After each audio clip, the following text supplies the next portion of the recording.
Orang yang usianya berkah, ibu pernah dengar doa, ya Allah berkahi umurku kan? Bukan ajal. Ajal dengan umur itu beda. Apa artinya ajal? Ya. Nah, waktu kita terbatas. Kita ambil ilmu sahabat saja dengan cepat. Kalau belum tahu, katakan wallahu a'lam. Baik. Apa artinya ajal? Ya. Mau dapat ajal? Pasti.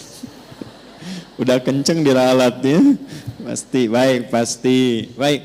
Ajal itu pada mulanya, pada asalnya, itu yang kita sebut dengan usia. Batas kehidupan.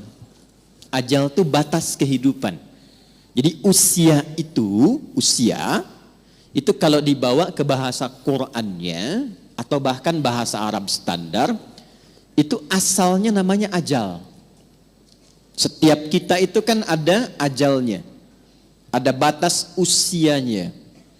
Dalilnya coba diambil satu saja. Quran surah ke-7 ayat 34 misal. Ya, Quran surah ke-7 Al-A'raf ayat 34. Walikulli ummatin ajal. Fa idza jaa ajaluhum la yastakhiruna sa'atan wa la yastaqdimun. Setiap umat, bukan satu dua orang saja. Semua yang menjalani kehidupan di bumi itu punya batas usia.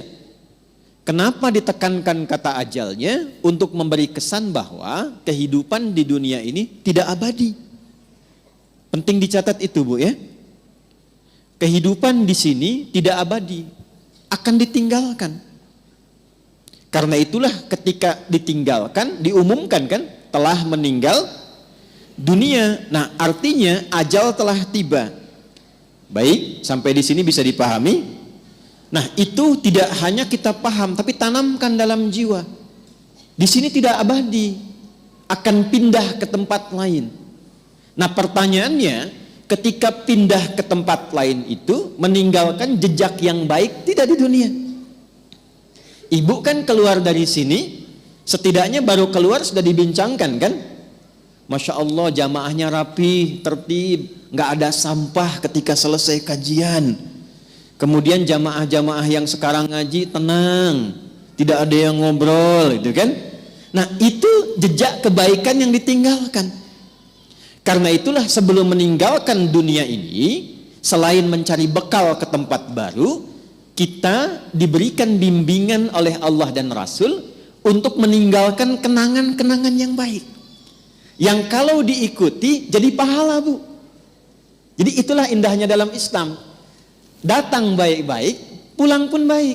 Karena itu saat datang kan disambut senyuman kan? Ini kan kejadian luar biasa sebagai isyarat. Bayi lahir, bayinya nangis. Kok bisa orang yang menyambut senyum? Ya? Ada enggak ketika bayinya lahir misalnya yang lain, ada yang menertawakan, yang meledek, mencela, rata-rata senyum. Tapi ketika meninggalkan, dibalik. Kita yang tersenyum, orang yang menangis. Kenapa? Karena kita bahagia meninggalkan jejak-jejak kebaikan, dan orang merasakan sedih karena kehilangan kebaikan itu yang dirasakan saat sedang dibersamai oleh orang baik itu. Nah, cara mengisi ajal supaya baik itu yang disebut dengan umur namanya. Jadi umur asalnya bukan usia artinya. Hanya diambil makna umum menjadi usia untuk memberikan kesan kepada kita. Selama menempuh usia itu isi dengan umur. Contoh begini, ibu kalau ada yang tanya umurnya berapa, saya paham rata-rata 17 tahun ke atas ya, ada yang atas ya? Ada yang atas, ada yang memang demikian. Tapi ketika kata umur itu muncul, itu maknanya 3. Nanti kita akan tarik ke kaidah dari Sayyidah Khadijah. 1, al-umur bimakna mengandung arti segala yang bermanfaat. Saya pakai kacamata nggak apa-apa ibu ya. Ya, untuk jelas menulis. Biasanya saya kalau menghadap jamaah ibu-ibu saya lepas kacamata. Ya. Walaupun saya sudah berdoa kepada Allah dan sudah menanamkan pada diri saya, hanya istri saya yang paling cantik. Itu sudah doa saya yang paling utama. Ini live nggak? Tenang bun ya, aman insya Allah. Iya. Dan saya memohon kepada Allah demikian. Ya Allah, jadikan siapapun yang aku pandang tetap istriku yang paling mulia. Dan jangan pernah tanamkan pada jiwaku keberpalingan dari istriku dan ketertarikan selain apa yang istriku ridhai. Jadi ibu jangan berharap banyak kepada saya. Ya. Saya tahu itu akan direkam, dengar nih Pak. Lihat sini, balik sini. Oke. Sampai mana tadi kita itu umur? Insya Allah ingat. Segala yang bermanfaat. Ini saya buka kaidah umumnya dulu untuk menunjukkan kesan di akhir nanti betapa Sayyidah Khadijah memahami ini. Lalu kita tarik kemudian praktek dalam kehidupan beliau, poinnya apa, itu yang kita simpulkan nanti dan dibawa pulang. Singkatnya, selama hidup, kalau ingin dikenang, punya nilai kebaikan bahkan sampai masuk ke alam kuburnya, tapi nama dan kisahnya tetap harum, maka buatlah dan rencanakan semua aktivitas yang punya nilai manfaat. Melihatlah dengan yang baik saja. Bila yang dilihat tidak bermanfaat, tak harus dilihat. Berbicara yang mengandung manfaat. Bila yang akan disampaikan sekiranya tidak bermanfaat, bahkan cenderung menyakiti, maka abaikan. Sampai ke ujung kaki. Sayyidah Khadijah radhiyallahu taala anha, saat masih ingat kita bahas sebelum beliau menikah dengan Nabi, itu memegang teguh asas yang pertama ini. Tidak pernah bicara kecuali yang bermanfaat. Tidak pernah berkegiatan bahkan dengan kawan-kawannya kecuali yang mengandung manfaat. Bahkan beliau itu punya teman-teman untuk berkumpul, Bu. Punya kalangan berkumpul. Ya seperti para ibu lazimnya sekarang, pasti kan punya teman ya. Di pengajian, bertetangga, kadang-kadang kumpul untuk arisan, kadang-kadang kumpul untuk kegiatan tertentu. Sayyidah Khadijah punya. Tapi yang paling luar biasa, semua teman-teman Sayyidah Khadijah ini ketika berkumpul itu mendapatkan kemuliaan sifat dari beliau, sehingga viral di kalangan wanita-wanita Arab pada masa itu bahwa kalau ingin melihat perempuan yang bermanfaat, inilah lihat kelompoknya Sayyidah Khadijah. Dan jangan kira kita samakan dengan era sekarang, tidak. Ibu jangan lupa, dulu itu jahiliyah, di mana perempuan itu pada umumnya itu menampilkan dirinya supaya mendapatkan ketertarikan dari para lelaki, disebut dengan tabarruj namanya. Kalau pakai emas itu nggak tanggung-tanggung, misalnya 1,5 kilo tempel di kaki kanan dan kiri, supaya kalau jalan bunyi cek gitu kan, ada yang lihat. Pakai pakaian terbuka. Ya, jadi kalau dilihat kondisi sosial pada masa itu, secara antropologisnya, secara budayanya, itu rata-rata perempuan, mohon maaf sekali, memang sangat terbuka keadaannya dan kurang menjaga diri. Tapi kalau sudah melihat Sayyidah Khadijah dan teman-teman beliau, itu semua hormat.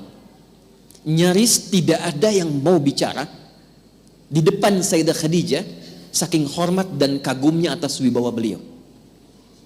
Ini semua diam. Dan saat ada orang yang usil pun pada Sayyidah Khadijah, itu teman-temannya, ini sebelum menikah dengan Nabi, itu teman-teman sekitarannya itu langsung melindunginya. Berbuat sesuatu yang Allah telah tetapkan itu, jika kita menjalaninya dengan istiqamah dan dilakukan karena Allah, maka Allah yang menggerakkan hamba sekitarannya untuk menjaga hamba dimaksud. Jadi kalau dari sekarang ibu menjadikan semua aktivitas usia itu untuk menaati Allah, ya tidak harus dalam konteks sholat saja. Bukan hanya sholat, bukan hanya baca Quran. Saya ingin mengisi sisa hidup saya untuk menaati Allah. Mulai sekarang saya akan gunakan pandangan pada yang Allah sukai saja. Saya akan gunakan pendengaran pada yang Allah sukai. Saya akan gunakan lisan pada yang Allah sukai. Kata Allah, jangan gibah, saya tahan gibah. Saya tidak ustaz, bagus. Tidak seperti ibu itu tuh. Kalau bicara, masih berarti. Tahan. Tahan. Itu kalau bisa dilakukan, Allah balas, mengangkat wibawa ibu. Jadi dari segi umur, itu akan dikenang. Ini orangnya orang berwibawa, orang baik. Ibu kalau nggak percaya silahkan. Kalau melihat orang salih, solihat, malu kan kalau berkata kotor? Coba silahkan. Mau berkata yang kurang baik, walaupun terbiasa bergaul di tempat yang kurang bagus, bertemu orang begini nggak mau mengeluarkan kata-kata kotor. Saya kalau ketemu preman, Bu, nggak pernah berkata-kata kotor pada saya. Assalamualaikum Ustaz, Assalamualaikum Pak Kiai, doakan ya. Padahal sebelum itu dengan kawannya, keluar. Ragunan keluar, tuh kan? Bahasa-bahasa yang tidak normal keluar. Tapi ketika kita berusaha menaati Allah dalam hal yang simpel saja, turunlah kemudian jawaban dari Allah dengan melindungi sifat-sifat baik kita untuk dikenang.